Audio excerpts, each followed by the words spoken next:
Welcome to another Creator Hangout. I am your host, Anthony Locke. I do this every week, and I'm really excited to be here. This is something that I've been wanting.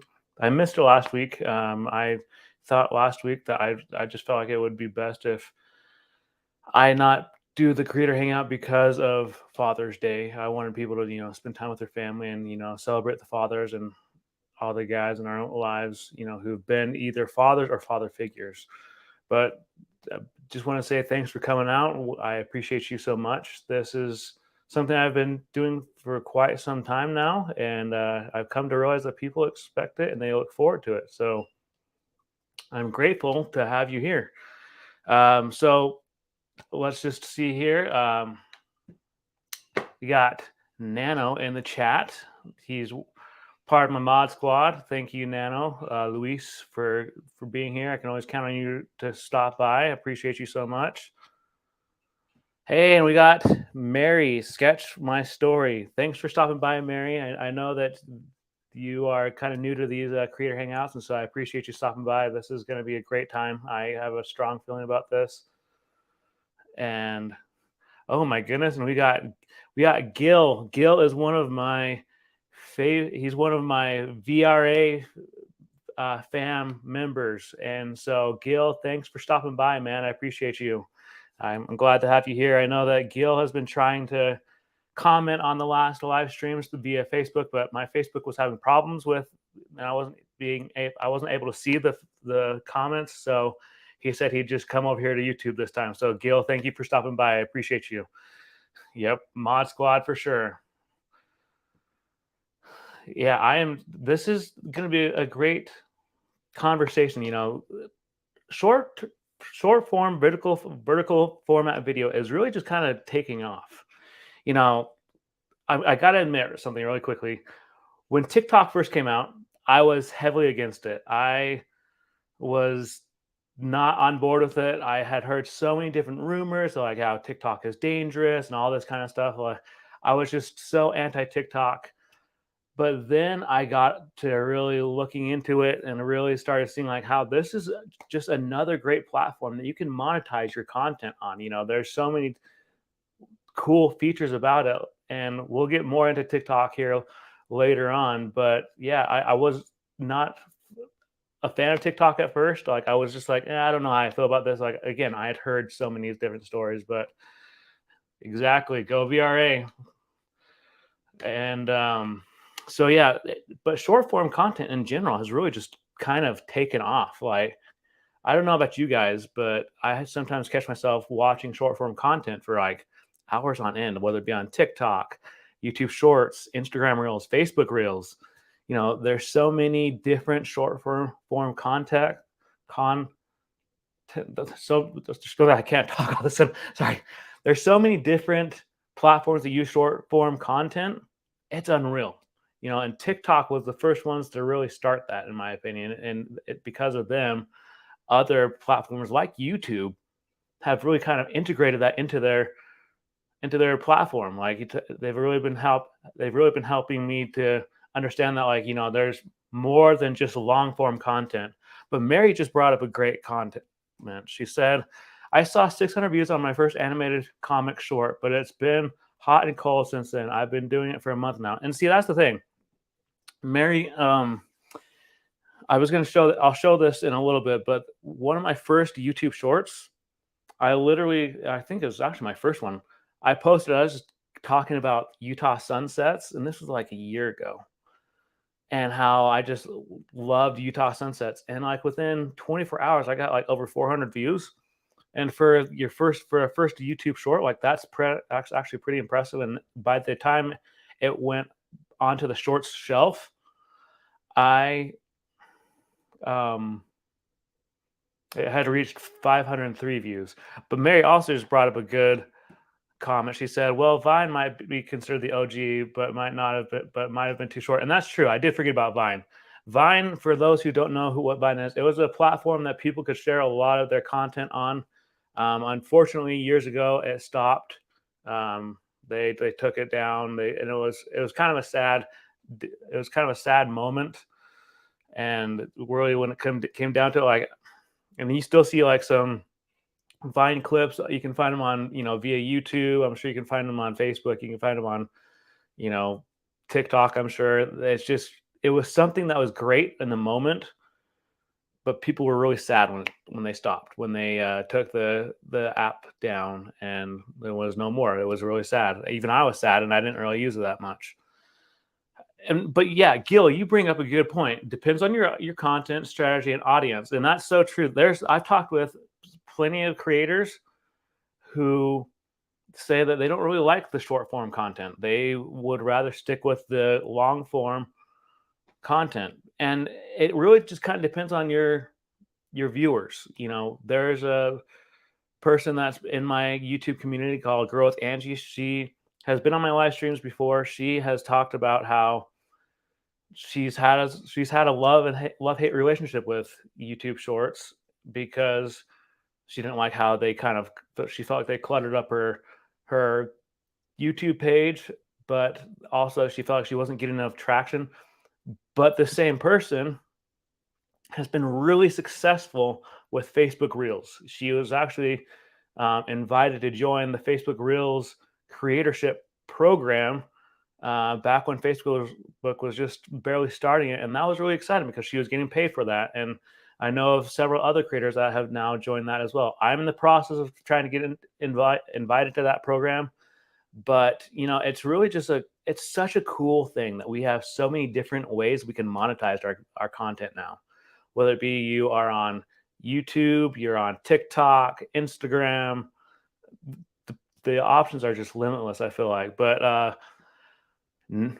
Nano said Vine was the first app that started the short form content, and that's true. Nano, I completely forgot about Vine. It was really sad when Vine went away, because there was a lot of people who are now very successful on YouTube that actually got their start on Vine.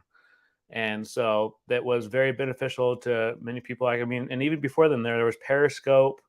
Nano, you and I both know that Nez has talked about Periscope quite a bit, and you've been in the Nez Nation since the Periscope days. And honestly, I just see it just continuing to evolve. I can see more platforms evolving to where people can really just start getting monetized for their content in so many different ways. But man, it's just such a great time to be alive. And then Gil said different audiences, different strategies, and that's true. There are some people, and I've brought this up on Clubhouse before. So if you're not on Clubhouse, I would highly recommend you get on Clubhouse. You can talk to people like me. You can talk to people like Professor Nez, Nano, Mary, who sketched my story. Let's see here. There's so many that are on there. Like, you have big time creators like Roberto Blake that's on there. You have Viper, the man about tech, that's on there. You have Emily D. Baker, who is just really, she's killing it on YouTube because of the whole Depp Heard trial. She is just, her subscriber count went up really far with that. And you even got people like this guy right here. You got Ethan. Ethan is one of the he's kind of becoming one of the OGs of Clubhouse now. He spends quite a bit of time on there, but he does it for a reason. He wants to learn the strategies to help improve his content and to help others improve their content. So I would highly recommend you get on Clubhouse. But going back to what I was talking about, I've brought this up on Clubhouse quite a bit, like where people really just need to expand their horizons when it comes to content. When I first started on YouTube, that's all I was focused on. I was just like, I'm going to take one platform at a time.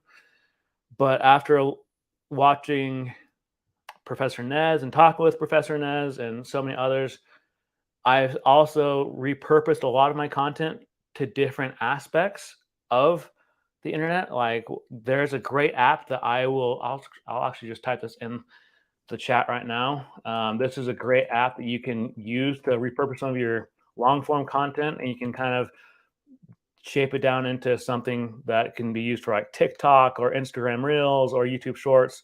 But this is the app. It's called SquareFit. Professor Nez is the one that told me about this, and it is a little bit of a learning curve. But if you spend like 30 minutes with it, you'll definitely be able to understand like how this app works. Like I'm actually probably going to be doing a tutorial on how to use this app, because it's a very impressive app, and it gives you 3 different sizes of how you want your content to be. And then one of those sizes is actually the size you need for TikTok and Instagram and YouTube Shorts. But yeah, let's go back to the chat real quickly. Roberto Blake is definitely amazing. If you want to know, and that's the great thing, you know, Gil, you bring up a good point about Roberto Blake, is he's probably one of the most down to earth creators. And if you actually talk to this guy on Clubhouse, he's not arrogant at all. Like he genuinely wants to help people improve their content. And, you know, I remember the first time I actually ever talked with Roberto Blake, he really just kind of put me on my place. And he said, I was talking about my media kit, my media deck. And he's like, well, does it match the colors of your YouTube channel? I was like, no. He's like, well, it needs to match those colors. Like he was just like, you know, he just was very blunt. He was just like, this is what you got to do. And so, yeah, he's definitely someone that a lot of people should be like. If you're not following him on Twitter, I would highly recommend it, because he shares a lot of good information. But then we got Daylin. Daylin is one of my Clubhouse peeps. Thanks for stopping by, Daylin. And yeah, I'm glad that you were able to catch it, Daylin. I know that you're back there, you're back east, and so I'm sure you're probably getting to the point where your kids are starting to wind down, and you know, being a parent that takes priority, right? But yeah, so short form content.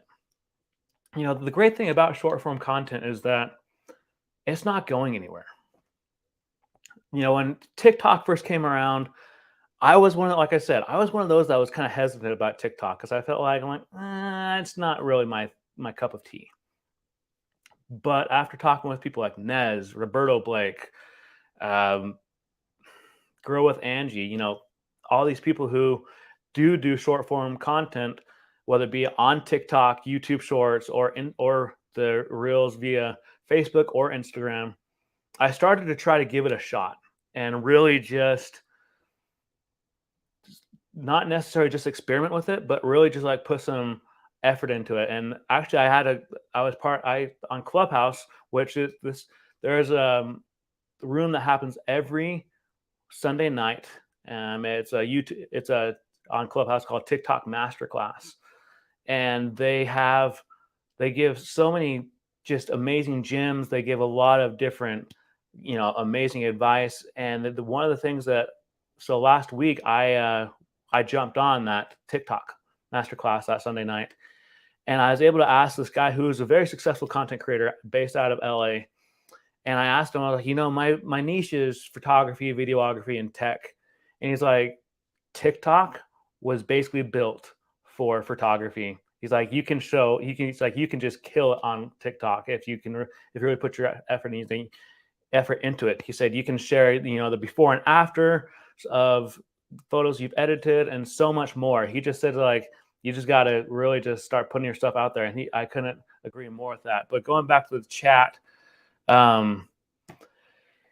Gil said, media kit, know your value and your collaborations with vendors. And it is so true. Like, you know, media kit is not just about the statistics. You got to show like things you've accomplished. And especially like, you know, when it comes down to wanting to get brand deals, a lot of brands are now looking for TikTokers to collaborate with and really just get the great thing about it is that, like, you mention it or you get sponsored by them, and then they'll pay you for you know, supporting them. But really quickly, I have a guest in the background. This guy is probably one of the most knowledgeable guys when it comes to TikTok and short form content. I'm glad he showed up because he's very knowledgeable, and I just want to welcome him in, and that is Mr. Ethan. You're on mute, man. Hello, how do I sound? You sound great. How are you? I'm doing good. So, Ethan, you've been on the short form content platform kind of idea for quite some time. Like, just give everybody a little bit of a background or a history of like your experience with like short form content. So I've been doing it since Musically. I was there since day one. I was on Vine for a little bit. I made some funny videos. Obviously, I couldn't get those videos back because Vine shut down. Yeah. But I was on Musically, and then Musically had a bunch of points, and it became TikTok. But it wasn't just straight to TikTok. It went from Musically, then bought all these other apps, then it went back to itself, and then it became TikTok, and it's evolved over time.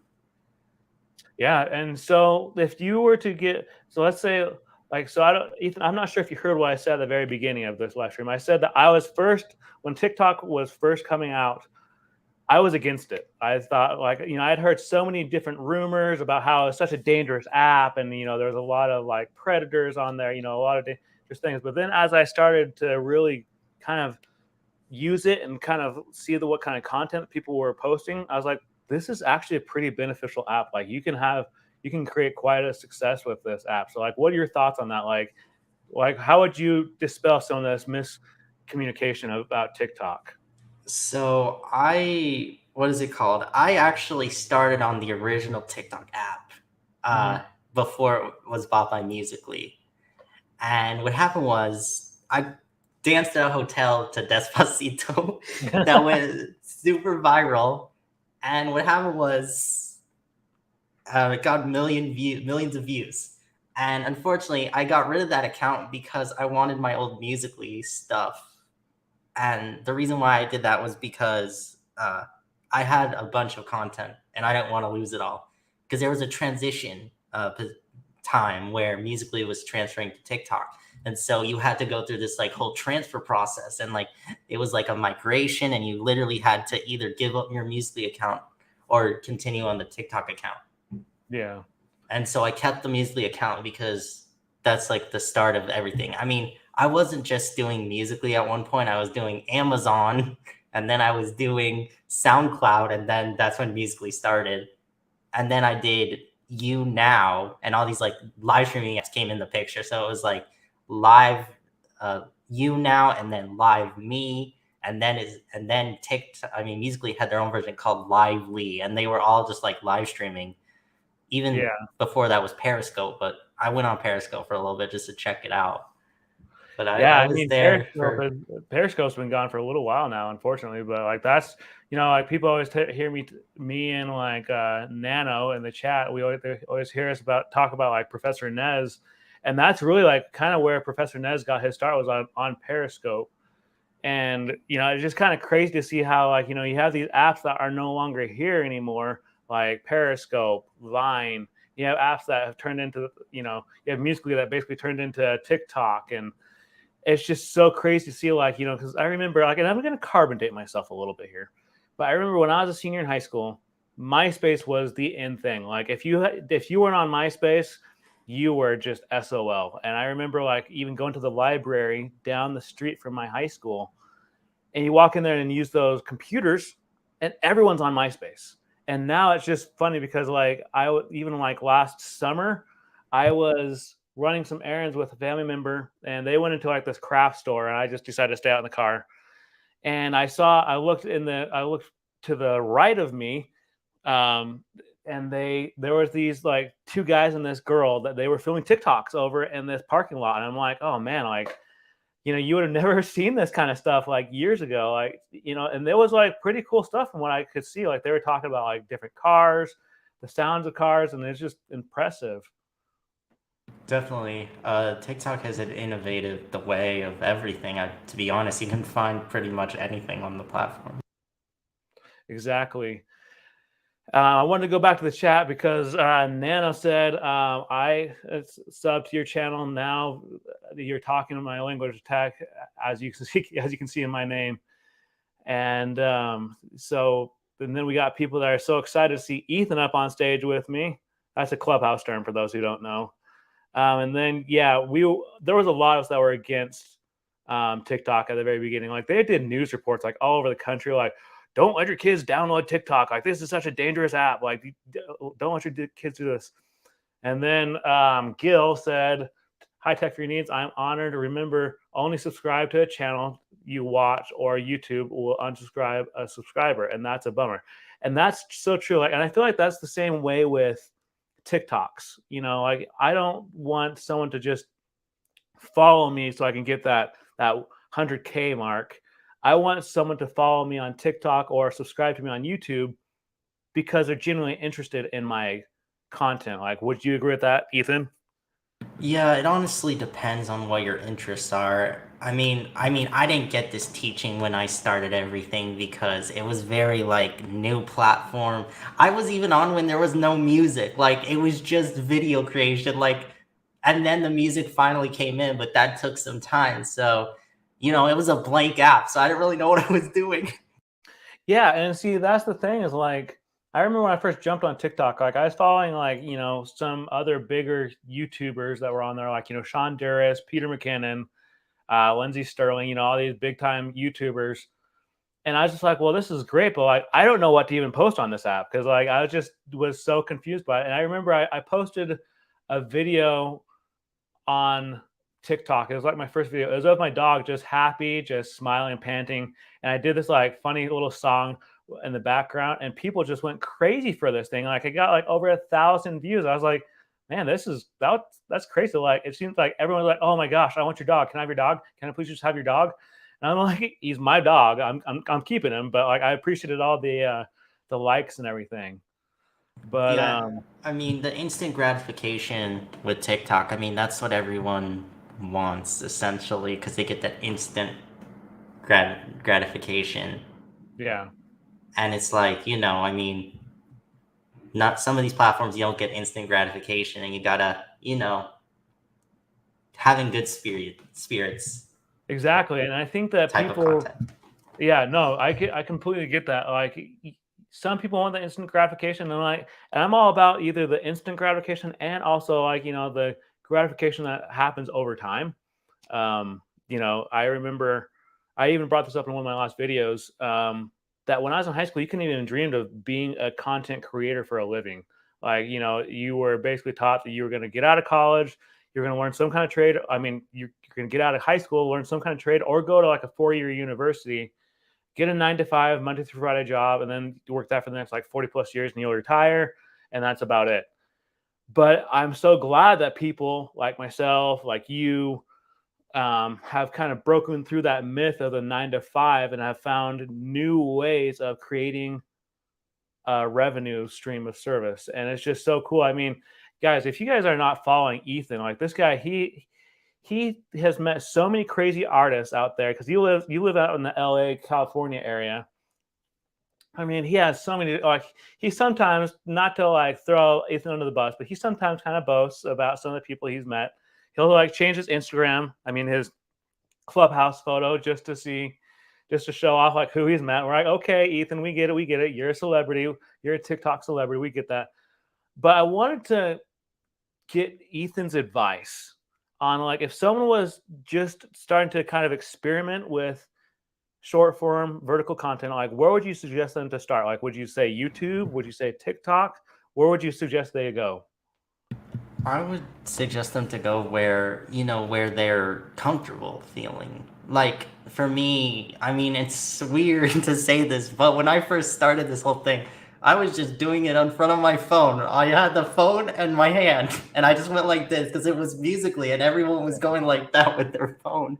And eventually, after, I don't know if people still do that, but I remember those days where people were doing all these weird like transitions and those type of videos. Some people are, some people aren't. But yeah, now it's more like, if it's showing value or if it's giving, if it's teaching someone something, I think people will tend to stay.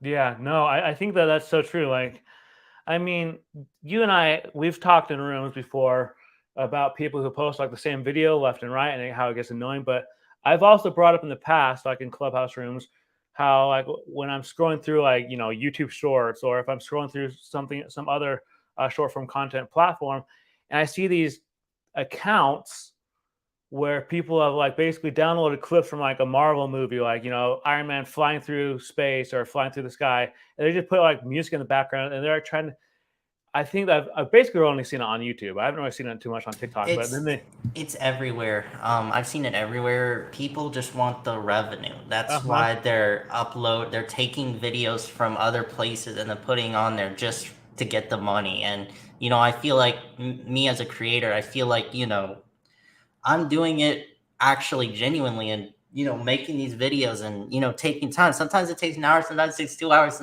Like it's just you gotta I'm not reposting video. Like sometimes I do take the same videos, but I do change them, or I do but it's more rewarding from the apps if you're using the in-app features. Like they're very like, what do you call it, they're more like, hey, use this feature and maybe we'll push you. So that's why I tend to stay with sometimes within the app. Sometimes if I'm doing something and I have batch content, then I'll put it out, but I like using the in-app features. Yeah, and see, and that's the thing is like, I brought this up on Clubhouse. It was actually, I think, like last week or something, where we actually had someone who works at YouTube in a Clubhouse room with us all. His name is Gabe. And I asked him a question. I'm like, Gabe, I've seen all these people posting this content that's not even theirs. Like it's from like Marvel and they just put music behind it. And he said, eventually he's like, you can report it. He's like, but eventually, like because of copyright laws, like we will go through and we will take down that stuff, kind of stuff. And I think that for me personally, I would rather make my own authentic content than try to steal other people's hard work. Like that gets me a little frustrated when I see people trying to make money off of someone else's hard work.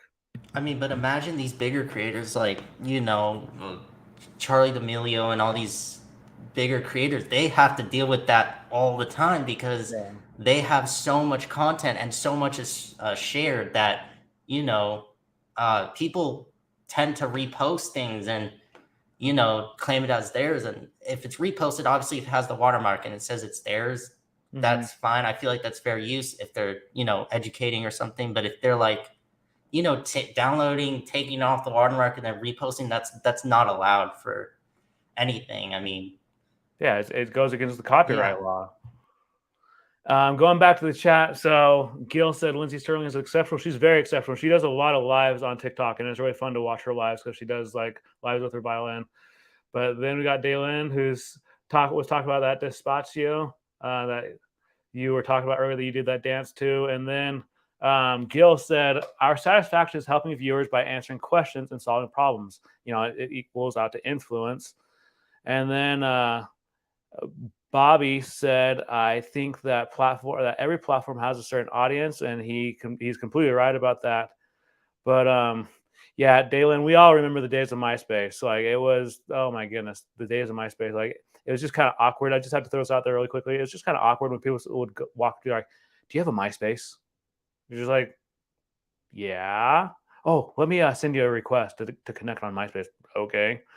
But yeah, people don't understand the copyright laws. And the problem with that I've definitely come to see like on these different platforms is that a lot of these people, they don't understand the copyright laws, or they're wanting to put as little effort into getting that revenue as much as possible, because they're what I call quote unquote lazy creators, because they're just stealing the work of others just to try to get some money. So I don't know if you agree with that, Ethan, or I mean, yeah, it's like sometimes even us as creators, we have to figure out what music we can use, what music we can't use. There's a lot of stuff that goes behind the scenes because it's like, because now these days you never know what's gonna get copyright claimed or striked, or you don't want to strike on your YouTube channel because you can't. It comes off in 90 days, but that strike is going to stay there for a while.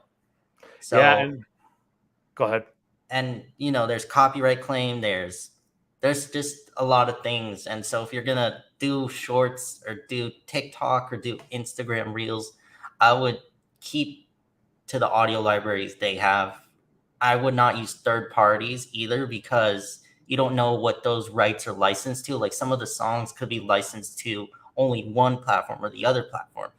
So there's a lot of things you have to keep in mind.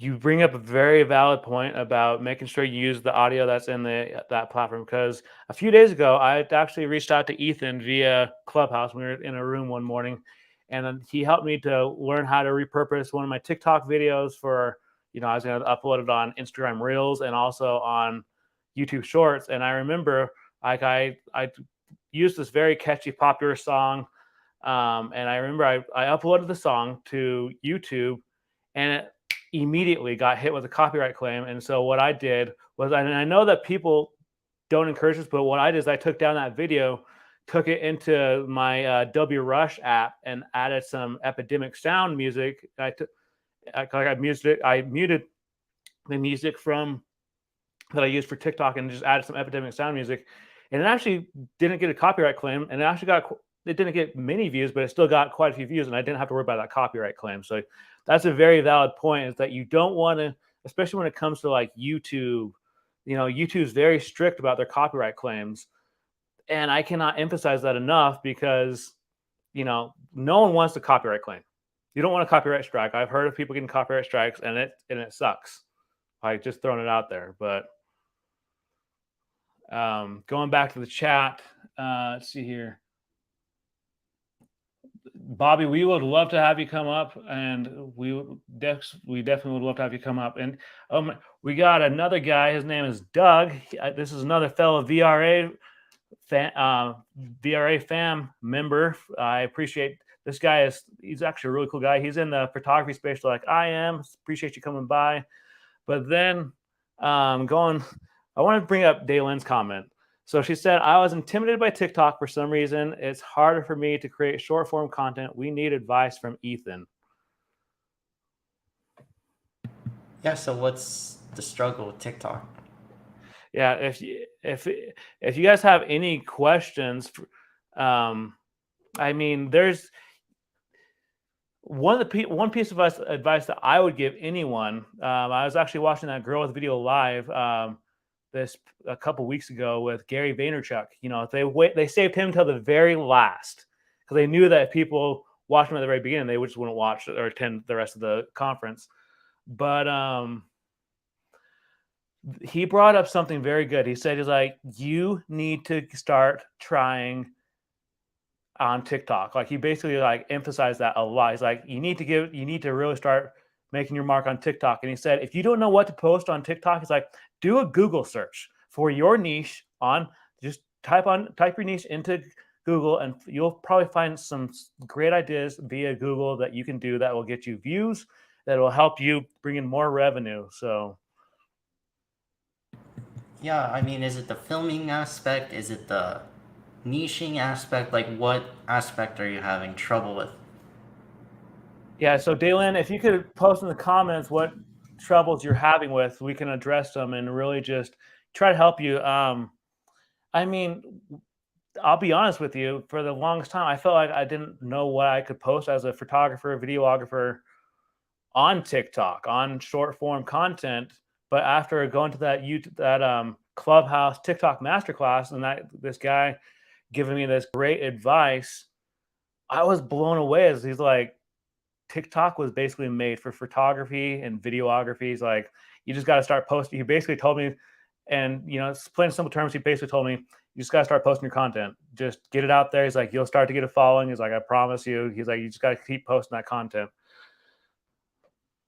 So what are your thoughts, Ethan? Like, if someone came up to you and said, Ethan, I don't know what to post on TikTok. This is my niche. Like, we'll say like my niche is gaming. What would you say to them? Like, what kind of stuff would you say that they should post about on TikTok if their niche is gaming?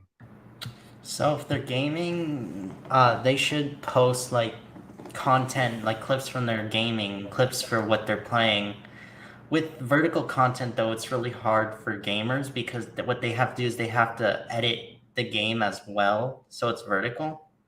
So that one's a little challenging, but I know people that do gaming on TikTok, and they figured out a way to do it with like the Oculus headset, with other things, mobile gaming, like playing games on the phone. Mm-hmm. Yeah, like, when you game on your computer, obviously it's vertical, and you have to, Yeah. you have to, I mean, horizontal, you have to change it to vertical. And But so you again, got, that's kind of like where, you know, that app I was just talking about earlier, yeah, the SquareFit app, that's where those kind of apps come in handy, like where you can download something and then send it to yourself via your to your smartphone, and then you can use that app. And then so I wanted to kind of go back to the chat because really quickly, Doug, thank you for stopping by. I appreciate you. I'll catch you on the next one. I appreciate you so much. He's a really good guy. Thank you for stopping by. I appreciate it. But I wanted to go back up here because we have someone that popped in, and it is Mr. A Train. This guy, like he does a lot of TikToks. But before we go on, we have someone that's been waiting patiently in the back in the green room. His name is Bobby, so I'm going to bring him up. What up, man? Hey, how y'all doing? Good. How are you? Not bad. So what are your thoughts on short form content? You said you had some opinions on all this. Like, what was it that you wanted to emphasize? Okay, so since I do film, I do both short form, long form. Different clients have different needs, and along with me developing web series. So I know for me, like trailers, maybe 30 seconds, like a minute, and super trailers, maybe 5 minutes, 7 minutes. It just depends. So I ran into some people that feel like, okay, I'm a TikToker and I'm trying to go on YouTube. I don't know how to make long form content. And then there's YouTubers who are trying to get onto TikTok, and I'm like, I don't know how to make short form content, like summarizing things, and 30 seconds to a minute is very short, and people's like attention spans are even shorter. Right. So how do you make your point getting across? Well, I think one thing that I would say is like there's a line from a movie called Happy Feet where Robin Williams, one of his characters, like leave him wanting more, and so he said it in the kind of like a Hispanic kind of accent, but you got to leave them wanting more. Like if they see, like, we'll use Ethan for example. Ethan does a lot of trends on TikTok. He makes, and when he does these trends, like he's very happy, he's energetic, he enjoys it. Mm-hmm. But he makes people interested in it. They're like, okay, like, so let's see what else this guy's posted because he seems to be having a lot of fun with this. But I think one thing that I would say is, I'll use Professor Nez. I use Professor Nez a lot because like he's a good example. He posted on TikTok, I think also on Instagram Reels and on his stories like last week before his live stream. He's like, today is a good day to get banned from YouTube. He's like, if you want to know more, come check out my live stream today.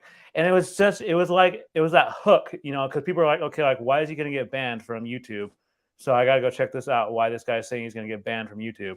And so you got to feel like you kind of, and I'm sure that Ethan could agree with this. You got to sit in that hook, right, Ethan, to make him want. Yes, that hook is very important, and then the how it video flows. I mean, I have a very short attention span, so if you're showing me something and it's more than a minute, I can't. You're gone. Yeah. That's why I wrote in the chat. Everyone's attention span is different, and everyone goes to each platform looking for something different. Yeah, Not saying that you can't find anything educational on TikTok. Yeah, I mean, and I think it also kind of depends on your mood. Like, I mean, there's sometimes when all I want to do is watch short form content, like, and I will just literally like, pull out TikTok and I'll just scroll through. I'm like, hey, that was a pretty great video. But then there's sometimes I'm like, all right, well, this is like a game. I'll use a great example. There's a YouTuber I follow. He does a lot of like GTA 5 online stuff where he messes with his friends and like they do a lot of role playing. Like, and so I will follow and I'll sit there and laugh sometimes because like just some of the situations his character gets in, and like it just makes me laugh. But I think it also kind of depends on your mood. Yeah. But Sharkfin said TikTok in particular seems to be a favorite reaction and performance content with an obvious tilt towards younger audience. That said, I still believe there's room for fully original and informative videos. And that is so true. Like when people think about TikTok, they think about like, the younger kids who are like in their 20s and even younger, but there's still a lot of, people who are older than that are on TikTok. Like there's an older couple that I follow. I think they basically refer to themselves as a grandma and grandpa on there, and they give encouraging content. And there's a lot of people that go to their lives, and they have so many followers that they are able to do that that live. I believe it's it's 100K that you have to get to be live on TikTok, right, Ethan? No, it's 1,000 followers. Yeah, it's 1,000. Okay. And then I'm to glad. get monetized, you need 100,000 views, I think. Yeah. So, but people like that kind of stuff, especially like with all the turmoil and everything that's been going on in the world lately. People need that encouragement. Like, hey, you're doing awesome. We need you. And so there's definitely an audience, and like that's the thing about the TikTok algorithm. It's kind of like YouTube, where it'll start pushing different content to different people, like what Ethan may be interested in or what Bobby may be interested in. Maybe not, maybe something that I won't be interested in, but they know that, well, this is the kind of stuff that they've been watching, so we're going to start pushing this more to them. It's also what you like on the platform. It's very smart. It knows what you like. It knows what you talk about. It knows That's a true. bunch of things. It knows somehow when you're in a clubhouse room, because there were people that was from our clubhouse room. They were seeing me on their For You page. So keep that in mind. So anything you talk about, anything that you say, anything that you do, it will reflect back on your TikTok For You page. And that's another great, I'm going to ask this question to both of you, especially to Ethan. Do you believe that tags are important on TikTok? That's a interesting one, because it's like weird. Sometimes I see bigger creators not using them than I sometimes do. If it's an ad, I mean, then they'll obviously do it. I know a lot of people at the beginning use For You page. I know a lot of people use, I mean, for me, I don't, I feel like I see a lot of people using hashtags, but they don't even relate to that video, or like TikTok has specific hashtags that they put money behind, right?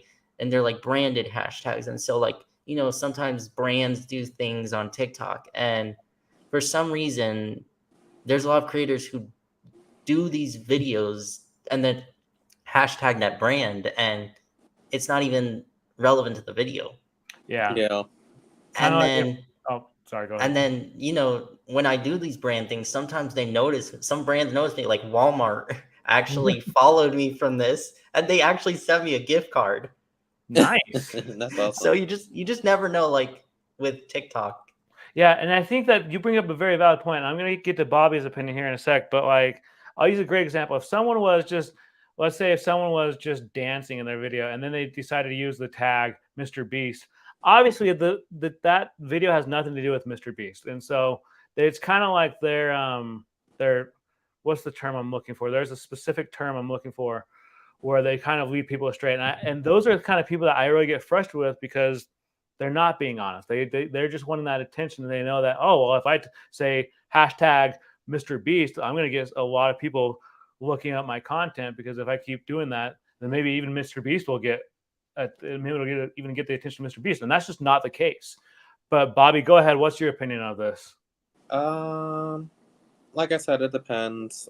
I went to a performing arts school, so most of us don't use social media. So this is actually the first year that I actually started using stuff like YouTube, Instagram, TikTok somewhat. I don't really use the app, but I have seen some people that are very successful.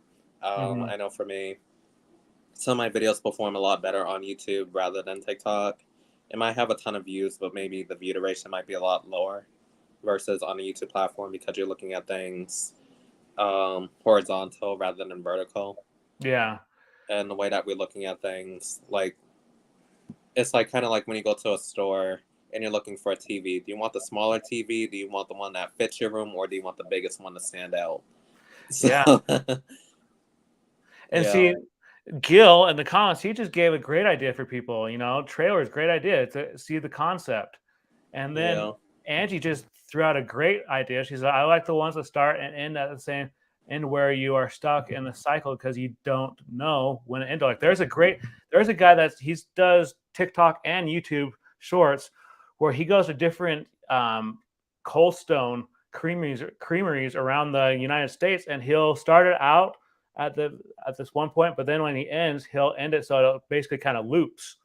And it's impressive to me, because those are the kind of ones where people just don't know, like wait, it ended? Like they just keep watching it. After a little bit, they'll start to realize, like, it ended. Like, okay, this is awesome. Like, so you gotta utilize strategies like that. So kind of going back, Daylin did get back to us, Ethan. She said, I don't know, for me specifically, it's hard to be entertaining. Haha. I have a mom channel.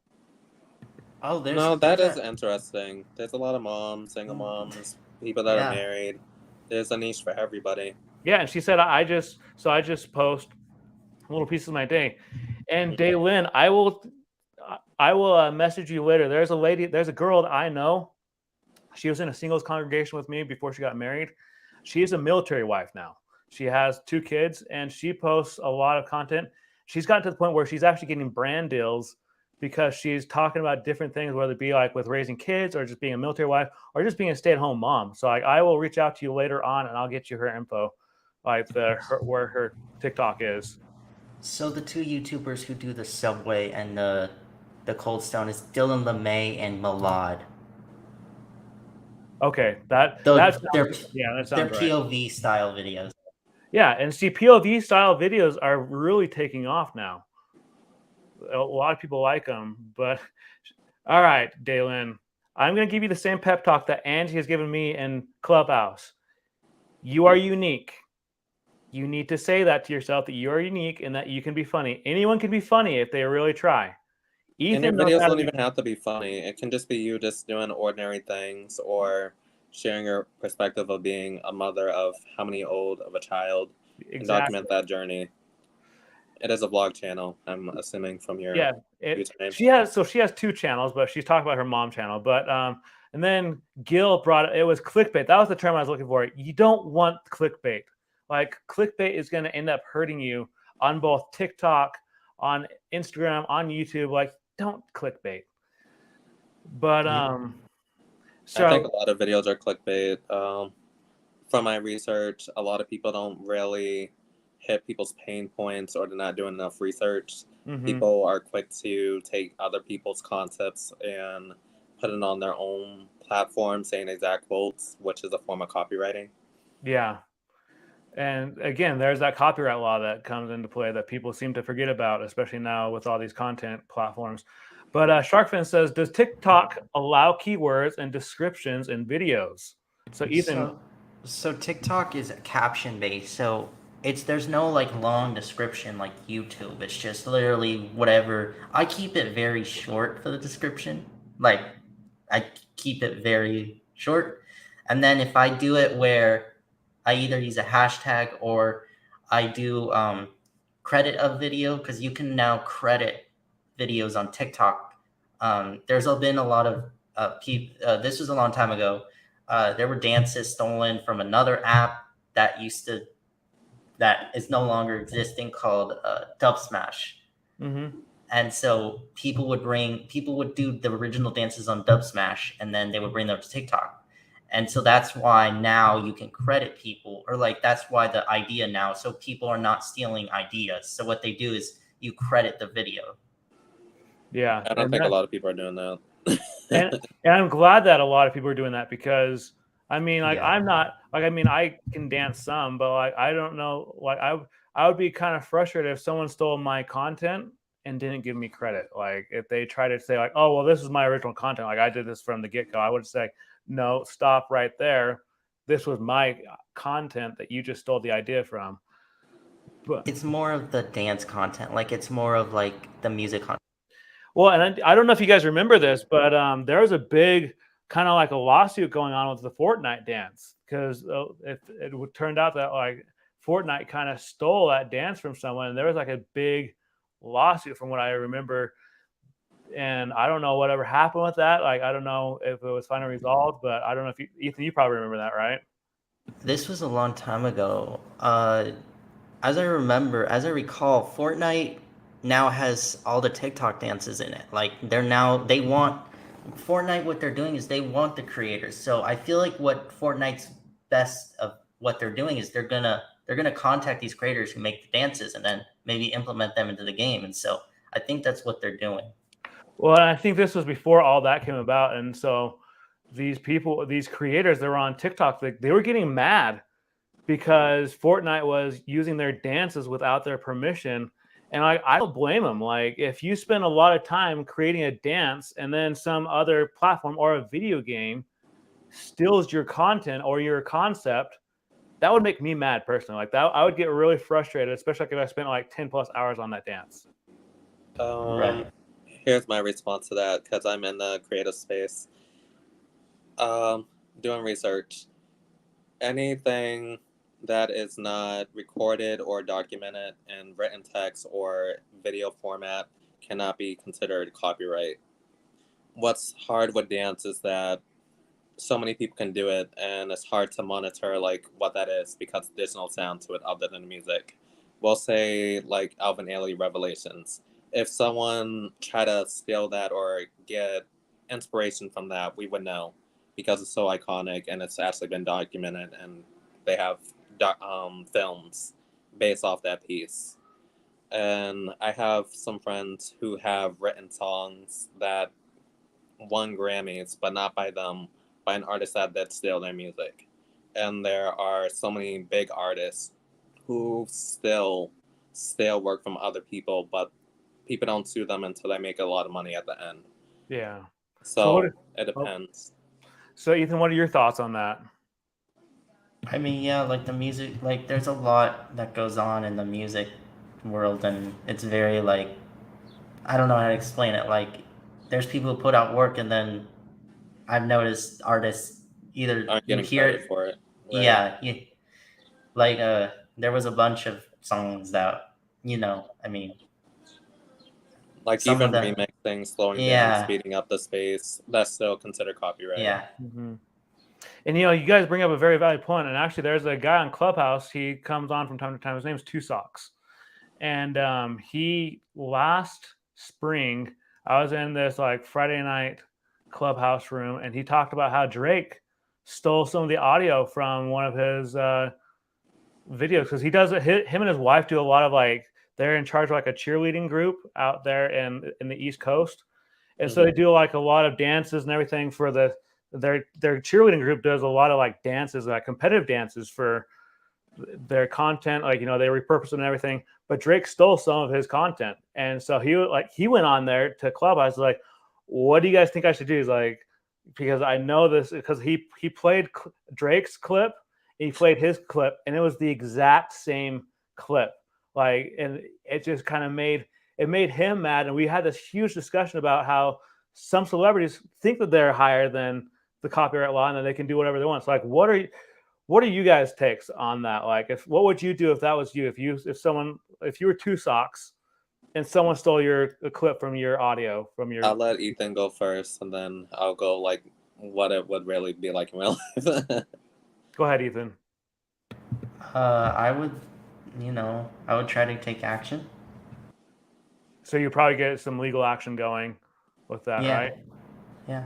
Because he's breaking a copyright law. Go ahead, Bobby. I would say for me, I would be offended. Me personally, everyone that knows me, I do put little messages, especially when I do my webinars that are recorded. I let them know that all rights belong to me, and I don't mind if people get inspiration, but you're not allowed to, what do you call it, take footage from my videos and put it on yours and stuff like that. But I would definitely take action. You can try to get a commission or get some of that profit, or you can get all royalties funded to you. Well, I think that I'd probably do the same thing. Like, I would take legal action. I think that's what a lot of us suggest. Like, we referred him to there was this attorney that represents a lot of content creators. I don't even remember her name. It's not Emily D. Baker. It's someone else. This other attorney's back east. But like, we were telling him, like, get in touch with this lady because like this is very serious. Like, he needs to pay Drake's company. His platform needs to pay Two Socks for that. And like, I get really frustrated when, going back to the whole thing about how some celebrities think that they're above the copyright law. So like, when it comes down to like, they're just like you and I, they're just someone that's trying to make a living. And it just bothers me when people like, steal that kind of content. I think it's just ironic that if we do it to the big artists, we get sued. But when it's us little people, we'll say no one takes any action or no one takes it seriously. Yeah. I know when the Meg Thee Stallion dance went viral, I guess a lot of people were making a lot of money on TikTok with the dance. And then the original choreographer for that had noticed that, and she wasn't getting much views and stuff. they passed something about what do you say? All the money that was made from all those videos have to be distributed back to her. Yeah. I think that's smart. And I think YouTube that kind of goes got along with zero what in as well for I think that copyright kinda, infringements. yeah, I think that kind of goes along with what Ethan was talking about, like how now you have the option where you can give credit to the person that deserves credit, and I think that that's important because there's a lot of content creators um, on the platform who do original content, and then if they get their content stolen, and if they're not getting the views, then they're not getting the revenue, and it just it upsets them, but it also upsets their viewers and those who are following them. Definitely. Yep. I'll make a video about copyright laws in the future. Do it. So I want to go back to the chat. So yeah, Sharkfin, you can definitely like Ethan said, it's more of a caption-based platform for TikTok. But I just say less is more. So I just put something little, or something that, I don't know, something that just is little and is not, because you don't want the caption to be so big, and then there's a button that they have to click, or like there's like a character limit. I think it's like 500 or something. I don't know, but I just wouldn't. I just do the normal caption, just like Instagram and all the other platforms. But YouTube, you can put a little more in. Yeah. But going back to the chat, see here. So Gil said, "Just be you, share your expertise," and exactly, like, I mean, we all know that Ethan right here in the middle, he's all about the trending topics. Like, if you want to know someone that knows where the trending topics are, talk to this guy. With Bobby does a lot of video podcasting, right? And video podcasting, choreography. I do business coaching a lot. Yeah, and see, like, if you want to know about that stuff, look at Bobby. Like, I do the photography, videography, and tech, and so a lot of people come to me saying, like, "Hey, I have this issue," like, or "How did you do this? How did you do that?" But you have to show your expertise. And yeah, Nano was talking about earlier, cloud chasing, and but Gil, he said we have to protect our content and our brand, and that is so true. Like, I actually completely forgot about the whole thing with Two Socks until just a little bit ago, and I wonder if that ever got resolved, because like I know that especially like with the legal battles like that can take a long time. Like if you're trying to prove like, hey, this artist used some of my content, like it takes a lot of time, especially since these big time celebrities and music artists have these really top-notch attorneys that will fight your attorney on every ground possible. I think he should go directly to the artist. Forget all those small people. All right, so Mary just brought up a good point. She said, "I'm still deciding whether or not to put energy into shorts. I want to, but 70% of my shorts are about a dozen views just from subscribers. I need to stick with it, but they take a lot of work." So what would you guys suggest to Mary? Let me see. Give me 1 second. I'm looking at her question. Here, I'll just pull it up again on the screen. Thank you. It depends. I'll look at it like this. For every video that I do, I write a blog post on my website. So I take little snippets, not of the video, but little segments that were in the video and go further in depth. Yeah. Kind of like it's kind of like deciding what your niche is. Like if you're going into finance, are you talking about, I wrote this in my blog, but I was mentioning to people that if you're going into finance, are you learning how to save? Are you learning to budget? Are you going into investment? Are you going to real estate? There's so much that you can talk about, and there's different sub points in between all of those. Yeah. No, hopefully that helps. I mean, for me, I figure out my shorts on the spot sometimes. So, I mean, I've been very consistent with it. And, we'll see. I mean, I don't care if a short doesn't perform well. I don't look at that number. I just keep going. Because eventually some shorts pick up. Yeah, and you bring up a great point. You both bringing up a great point. Like you're looking at it from different point of views, but I especially want to expound on what Ethan just said. Like eventually shorts do pick up, and that's the cool thing about shorts, whether it be on YouTube shorts or they're on TikTok or Instagram or on Facebook Reels, that they can come back alive months later, and you can all of a sudden get like all sorts of crazy views. They can go viral, and people are just like, "Oh my gosh, like this was posted like 3 months ago," and this person. It's just so cool to see that these kind of videos can kind of come back to life. And even someone in the chat mentioned something about a trailer. Like Yeah, these that little was snippets that that was would be fun. that was Gil.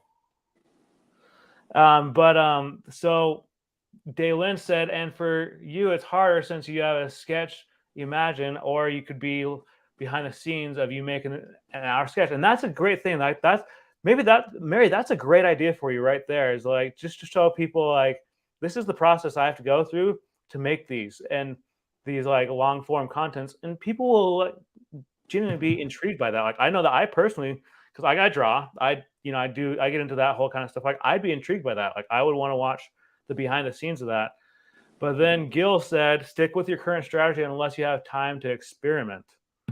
I would do the BTS behind the scenes of Sketch My Stories or something like that. I would do like behind the scenes, show people, hey, I draw all these characters out, and then I feel like then they'll probably resonate with you more learning your story, or like you learning. They feel more connected. Yeah. Now, I'm going to bring up a creator I just popped in my head because I've been following them on TikTok and on every platform for a while. So I didn't have the chance to watch it yet, but Disney did this big celebration on Disney Plus this past week, and they flew a lot of creators and a lot of music artists down there, and one of them was Lindsey Sterling, and she posted a TikTok and she repurposed it, and I'm going to talk about repurposing here in a second, so that's why I'm bringing this up. But she repurposed it for TikTok, Instagram, YouTube Shorts, and it was just of her. And she said in the captions, like, I had in the contract agreement, I specifically insisted they put in all caps I could dance with the stormtroopers for 20 seconds.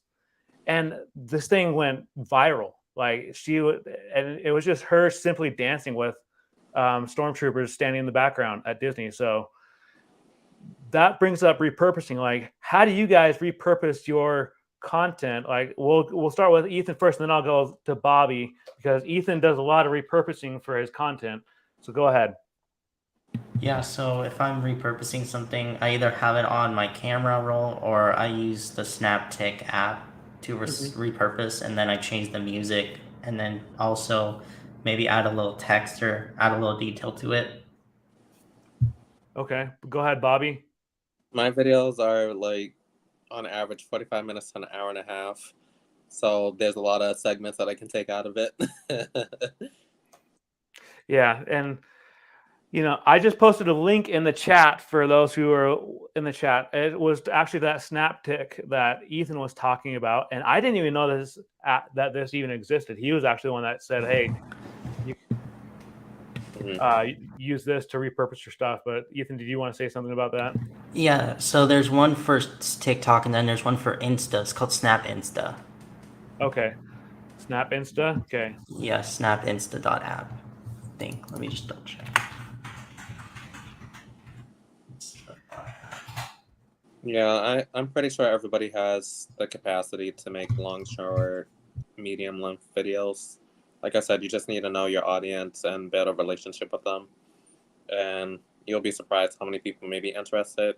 So what if you lose a subscriber or two? There might be more people that might be more interested in it. I'll give the advice that one of my friends who, when I was frustrated when I lost like a couple subscribers, he's like, the thing about subscribers is like they come and go. He's like, it's like a roller coaster. It's constantly going up and constantly going down. That's just how it is creating content. Like you're constantly gaining and losing subscribers and followers. Yeah, but on that point, I would like to let you know that there are some creators that I watch. I'm not going to drop the person's name or anything, but the person was fully against TikTok, and they said that there was no purpose to it, and the person belittled people that were on TikTok. And then since her videos weren't getting viral or increase in like she did her first year of YouTube growth or whatever, getting 100,000 subscribers in her first year, she decided, let me try TikTok, let that work or whatever. And she talked about how she loved it and how it was able to give her more engagement. And now that that has plateaued, she's fully against TikTok again. Yeah. So, really quickly before Ethan responds to that, so Gil's wanting to links for your guys' channels. So I know Ethan's, but if you guys want to comment in the chat and let people know like how they can find you on YouTube and such, just so that people know like how to contact you, because I'm all about letting people share their YouTube links, and so I know that Nano's been in the space in the chat, and so Nano, if you want to drop any links, whether it be my link, Ethan's link, and Mary's link, whatever the case may be, like I'm all for it. I've never been against that because I want to see other people grow like me. But there you bring up a good point about TikTok. TikTok, it's not for everyone, but I feel like everyone should at least try it. Mm-hmm. There's a YouTuber named Branson Tannerites that's located here in Utah. He's in the southern part of Utah. I watched a video of his this past week, and he talked about how if you want to start a business or like get a following and then start on YouTube, he's like, TikTok is probably one of the best ways to do that.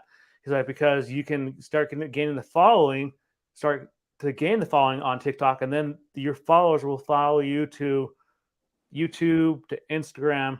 And that was some really good advice. I felt like, that a lot of people don't know about. So this is like the best time to be a content creator because there's so many different perks. You have Instagram Reels, you have Facebook Reels, TikTok, you have YouTube Shorts. LinkedIn has talked about how they have a Reels program coming. And Pinterest. And Pinterest. Yeah, and Pinterest. Mm-hmm. And there's some other smaller ones too that like we've had discussions on in rooms that I've been in and that some of you have been in. But yeah, it's insane. So what advice, I'm going to have you both go, what advice would you guys give to anyone that's debating if they either want to go back to TikTok and create short form content, or if they're kind of on the edge wondering if they should even create short form content right now? Like, what would you say to them? I'm not the biggest fan of TikTok personally. Too many notifications. But I appreciate it for what it is. And I have seen people produce really great content and stuff like that. But I think YouTube is my thing, Instagram. I'm testing out Twitter a little bit and LinkedIn. I think less is more. I don't need to be on every single platform. Yeah. Go ahead, Ethan. I agree with that, by the way, Bobby. I'm using all the platforms to see what opportunities there are with each platform. Well, and there's a brand sponsorship coach that I follow all the time. His name is Justin Moore. This guy, he knows everything there is to know about how to gain sponsorships, and he sends out a weekly creator email. And I'll actually post the link here in a bit in the chat for people to sign up. Like where he will scour the internet and he'll find different brand deals that different places are looking for, and actually a lot of them really are really actually focused more on the TikTok side of things. And so it's just really kind of cool. Like, I mean, Bobby, I know you're not the biggest fan of TikTok, and I understand that. Like, I've been there, but at the same time, like, I would even encourage you, Bobby, to even give it a shot. Like, Oh, I'm on it. I just don't use the app that often. Well, and so since you have like the long form content, use that SquareFit app that I was talking about earlier and repurpose some of it and send it over to TikTok, because not only will you gain a following over there, but they'll say, okay, well, I want to find out what's going on with this guy's content. So they may want to even follow you over and subscribe to your YouTube channel. So that would be my suggestion to you.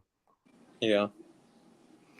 But it's just I can't not talk enough about this because I love short form content. I used to hate it, to be quite honest with you. I hated it. I said at the beginning, I hated TikTok.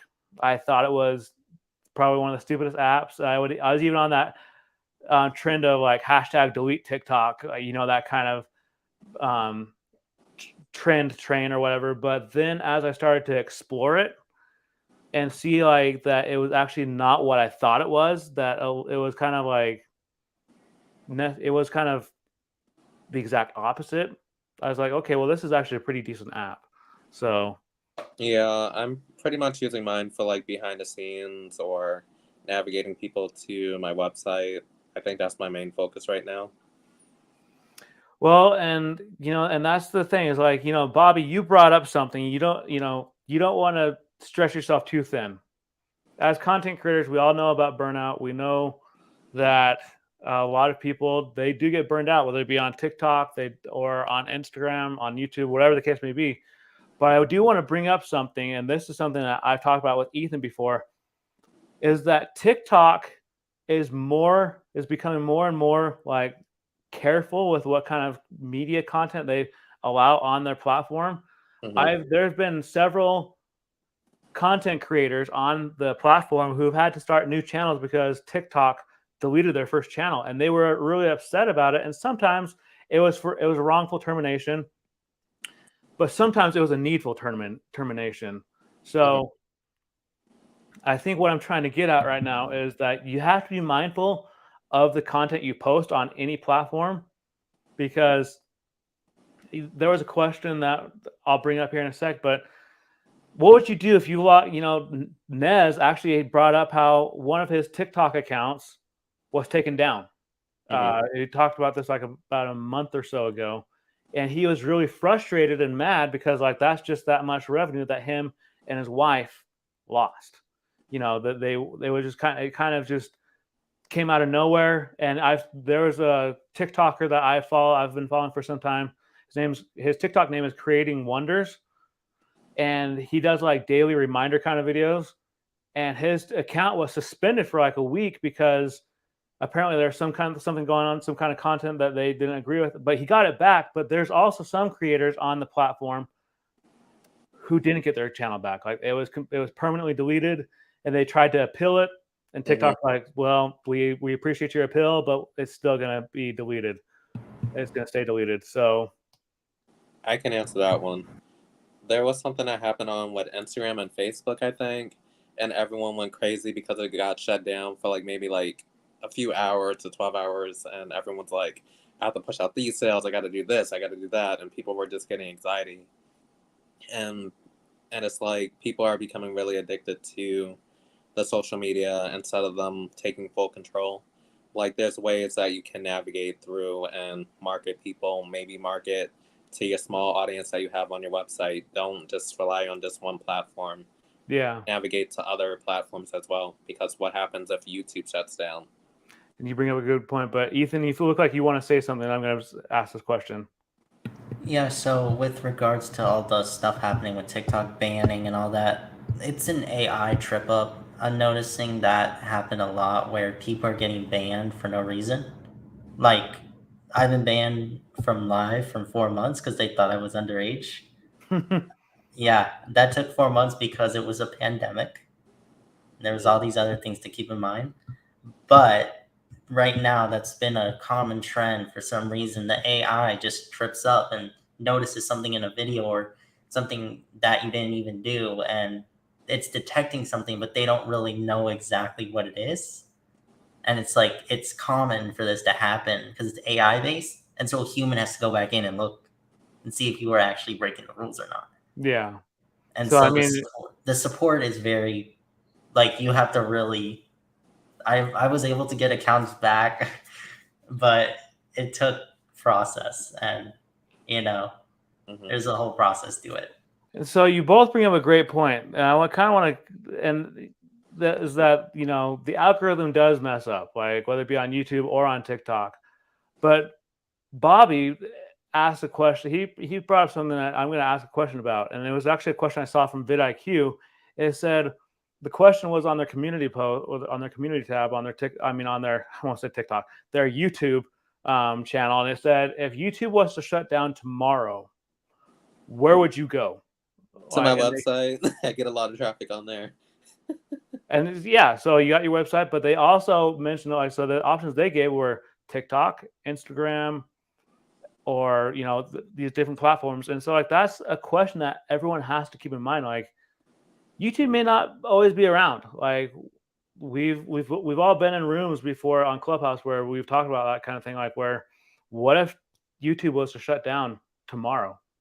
Like what would people do? Like there'd be a lot of people that would be kind of SOL because that's like they're so codependent on the YouTube platform, or they're so dependent and reliant on the TikTok platform that if they tried to log in tomorrow, like their account was taken down, or if those platforms went down, they'd be in trouble. So, I What mean, platforms? TikTok, Instagram, Facebook, Definitely YouTube. Instagram, because you can still put long form content on there, and you can mix it up with some reels, photos. You can do a lot more than what you can do on YouTube. Yeah. What were you gonna say, Ethan? I would stay at Facebook, Instagram, Pinterest, Twitter. If YouTube shut down, and I'll figure out a way to distribute my content. Exactly. Like you have to always have that backup plan. But I kind of want to go back to the chat real quickly because Sharkfin actually has a question for you two. He said, Ethan and Bobby, do Instagram and Facebook Reels and TikTok each have a short shelf like YouTube, a set period where the algorithm pushes your video? Instagram and Facebook are same company.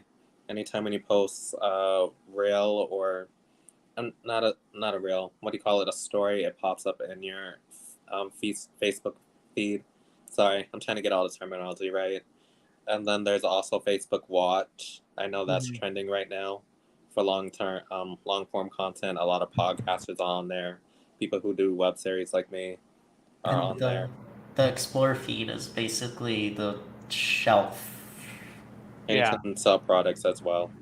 Yeah. But you see, Bobby, you just brought up another platform that people could go to is that the Facebook Watch. Facebook is really trying to get into the creative economy, the creator economy, and really get that fund going. And so a lot of people, that's something that a lot of creators have been sleeping on, where they don't repurpose their content from YouTube and they decide when they decide to do that and they throw it up on Facebook, it's actually really helpful. Like I know of several YouTube creators who actually use all of these different platforms, especially Facebook and YouTube. So, oh, Bobby, you went sideways, and you're muted. But I wanted to bring up this other one from Gil. Any online platform is another opportunity to build your brand if the platform meets what we're looking for, influence, and that's so true. And then Nano said, your website and email list is something that if something happens and you have something to fall back on for your direct audience. And so, Professor Nez has actually emphasized that as well.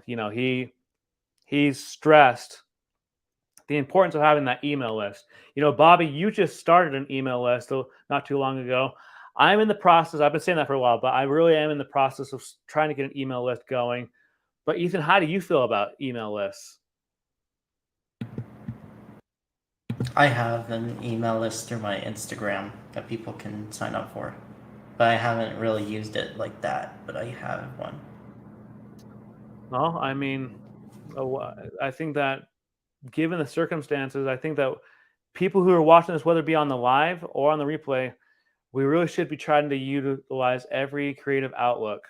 I've been postponing that email list for some time, but I think this week I'm actually going to really get it going because even Colin, he's on Clubhouse with us. He's talked about how he has an email list now. But yeah, so do you guys have any questions or do you guys have any other comments? I don't. Bobby, you're still muted, man.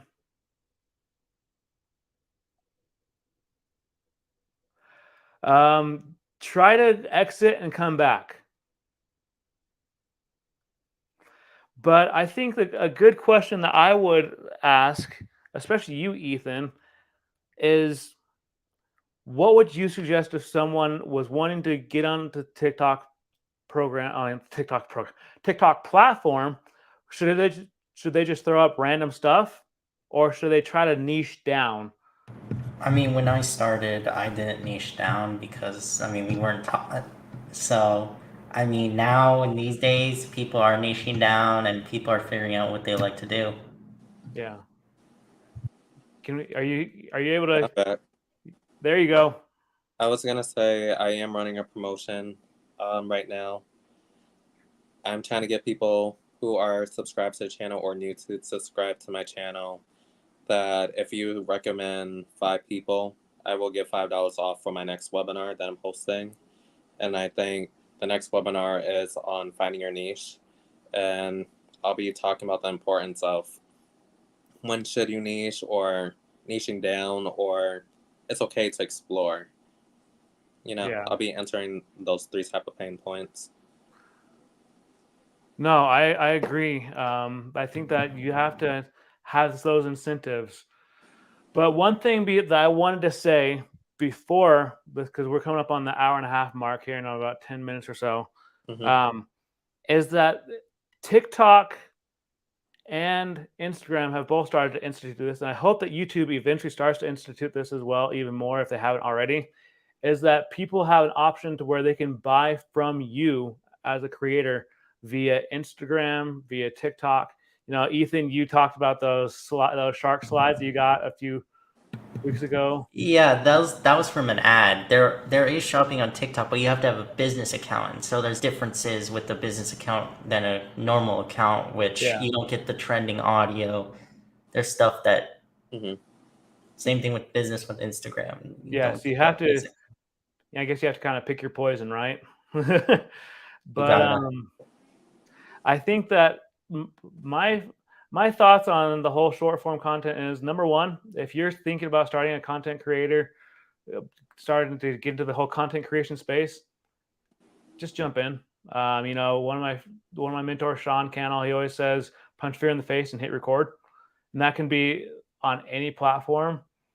And just be mindful of the content that you post. And another thing that I would stress for both short form and long form is that don't focus so much on the views, just kind of like what Ethan was saying, like just keep posting it. But at the same time, Ethan gave me some great advice a few weeks ago with my TikToks. He's like, do one every 24 hours.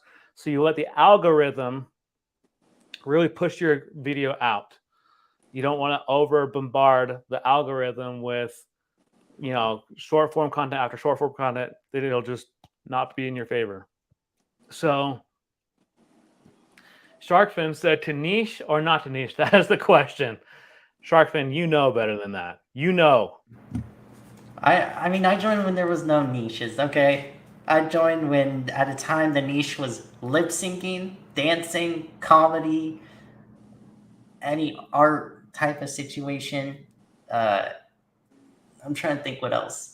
But yeah, that was basically the niches at the time. And everybody's like, you should pick a niche. And I'm like, I think my niche is lifestyle and productivity, but through an educational lens. So I don't want to be slave to just like doing wellness videos. I don't want to be slave to just doing finance videos. I want to explore the world and create videos that I would watch, you know?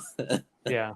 Definitely don't just throw up something and just hope it sticks. Like, that's the attitude that a lot of people have. And some people it works, but a good majority of people, it doesn't work. I've seen a lot of people who try to post random stuff and it doesn't really get many views.